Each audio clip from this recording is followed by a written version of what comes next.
ya ganta a kwance, nonuwanta suna kallon sama, sannan ta buɗe kafa kuma ta kwanta ta baya ne. Ya sai ya gama mata kallo ya ce ikon Allah har gida. A lokacin har gaban shi ya fara tashiwa.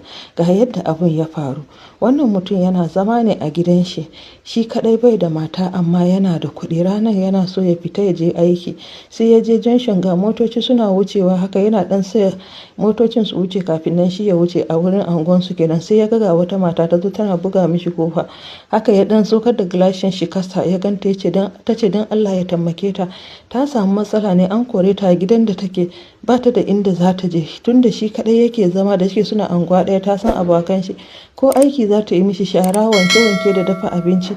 Sai kalle ta dai, sai abun ya bashi tausayi domin da hawaye a idonta, ba inda za ta je. Sai ce mata to bari shikenan ki dawo da yamma idan na gama na taso aiki, ko kuma wace gari idan Allah ya yarda. A lokacin ne baiwar Allah nan ta ce masa wallahi ba inda za ta je, ba ta da wurin zama, ba ta da komai, tun da safe ba ta ci abu ba. Idan ba damuwa ya bar ta je ta fara mishi aiki a gida, ko a cikin gidan shi ne ta share cikin gidan, kar ya bude ainihin falon shi da gidan din. Sai ya dawo aiki, sai ya ce ba damuwa, ina irin mutane masu yawan yarda da mutanen nan ne. Ya je ya bude mata kofar falo, ya ce to gashi nan, ki je ki share goge ki dafa abinci, ba abun da babu a kicin. Hakan nan sai ta ce to shikenan. Ya ce idan miya ne ga kuɗi ki je ki saya. Haka nan, domin shi ma wata rana jefi yakan iya dafa abinci a gida, ran da ya ji kamar yana so ya ci abincin gida. Ta nan ta je ta yi aikin nan, ta gama ta ci abinci, ta koshi, ta je kasuwa, ta yi cefene din, ta yi duk abin da ta faɗa. Da ta gama ta gaji, to bata san wani ɗaki za ta je ta kwanta ba, tunda bai nuna mata wannan ga ɗakin ta ba. Ta zo na ta gaji, ta ci ta koshi, sai ta kwanta, sai bacci ya ɗauke ta.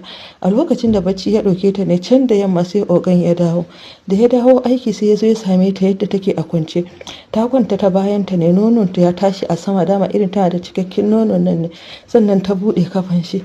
Mutumin nan ya kalle ta har gaba shi ya fara tashiwa, ya ji kamar ya kwanta a kanta, amma sai wani abu ya ce masa ba mutuncinsa bane wannan, tunda ta zo neman taimako ne, ya bari tukunna, idan har ta bashi haɗin kai da kansa.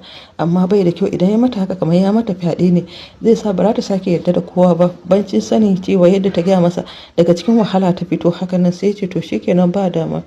A lokacin din sai ya je ya kunna TV, da ya kunna TV sai ya zo sai ya dan buga ta da kafanta haka, da kafan shi da hankali, alaman ta tashi kenan. Sai ta tashi, sai ya ce mata ya ki zo kina bacci a falo baki shiga daki ba. Sai ta ce masa ai bata san dakin da za ta shiga ba. Sai ya ce nata to ga dakin ki nan, daga yanzu anan zaki dinga zama. Sai ta ce mishi to ta gode. Hakan nan ya ce mata amma fa ta filin firi a gidan, duk abin da take so ta yi a gidan din. Shi yana kallon TV ma ta zo ta zauna ta kalla da shi. Kusan irin wayannan mutane da son kallon TV kamar ba su taba ganin TV a rayuwarsu ba. Ta ce to, sai ya ce mata to ta shiga daki ta je ta yi wanka. Dama da ya ganta da ta sayar da shi kayan ta bai da kyau, sai ya ga irin ana sayar da dogon riga masu kyau hakan nan a bakin hanya da yake dawo aiki.